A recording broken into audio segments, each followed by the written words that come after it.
She looked me dead in the eye, with no hesitation, and said, "I don't even like you."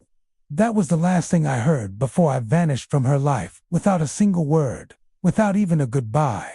And what followed after I disappeared was something no one could have ever predicted. My name is Marcus. I'm 29 years old, and I grew up in Chicago. By trade, I'm a software developer, the quiet type, the guy who keeps his head down, works hard, and believes in loyalty above all else. And back then, loyalty was exactly what I thought I had with Jenna. She was 2 years younger than me, an art student with dreams bigger than the city itself. We met at a small coffee shop, and our connection was instant. She laughed at my awkward jokes. I admired her fearless spirit. I thought she was my person. We spent weekends exploring the city, sharing cheap takeout on rooftops, whispering dreams about where life might take us. For years, I poured myself into making sure she felt supported, helping her through exams, showing up to every gallery showcase, even picking up extra freelance gigs so we could afford a slightly bigger apartment. To me, it wasn't sacrifice, it was love. But looking back now, I realize love isn't love if it isn't mutual. The first red flags came quietly. Subtle jabs at me in front of her friends. "Marcus is the safe choice," she'd say with a smirk. At first, I brushed it off. She was joking, right? But then came the late nights. Her phone flipped over when I walked in. Her sudden group projects that lasted until 2 a.m. Her smile fading when I entered a room. As if my presence drained the light instead of adding to it. I confronted her once, gently. She waved me off, saying I was being insecure, paranoid, and I wanted so badly to believe her. Until the night everything cracked. We were arguing, something small, something stupid, and in the middle of it, she just stopped, looked me in the eye with a coldness I'd never seen before, and said, "I don't even like you, Marcus." I never did.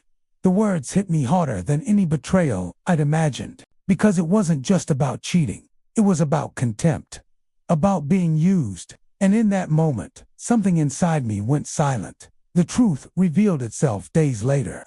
A friend from her program let it slip. She'd been seeing someone else, a professor, of all people, an older man who promised her connections, fame, a shortcut to the art world. I felt like the biggest fool alive. Every meal I cooked, every rent check I split, every dream I supported, it all made me look like a placeholder until someone better came along.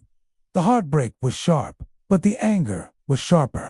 And yet, I said nothing. No confrontation, no screaming match, no begging her to stay. I simply vanished, deleted my socials, blocked her number, packed my things one night while she was gone. By the time she came home, I was just gone. And I let silence be my answer. Disappearing wasn't running, it was transformation. I left Chicago, moved to Austin, and built a new life from scratch.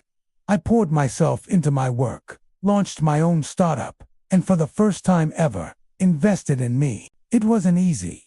There were nights I thought of her words, "I don't even like you," but instead of breaking me, they fueled me. Every sleepless night coding, every investor pitch, every moment of doubt, I pushed harder. 2 years later, my app was acquired by a major firm. Overnight, I went from struggling freelancer to millionaire. My name started popping up in tech magazines, podcasts, even Forbes 30 Under 30. And then ironically, inevitably, she reappeared. One evening, at a conference in New York, I was speaking on stage, and there she was, in the audience, her eyes wide, her mouth slightly open. She waited for me afterward, like nothing had ever happened. "Marcus, it's been so long. You look amazing. I always knew you had this in you." I smiled politely, but inside, I was laughing. Because the truth was, she didn't inspire this. She unleashed it. And in that moment, my revenge wasn't about taking her back or proving her wrong. It was simply standing there. Successful, untouchable, and utterly indifferent. I never went back to her. I never even entertained the thought. I built a new circle of people who actually valued me, who didn't just like me, but respected me. I learned that the most powerful revenge is not making them regret leaving. It is living a life so full, they can't believe they ever thought you weren't enough.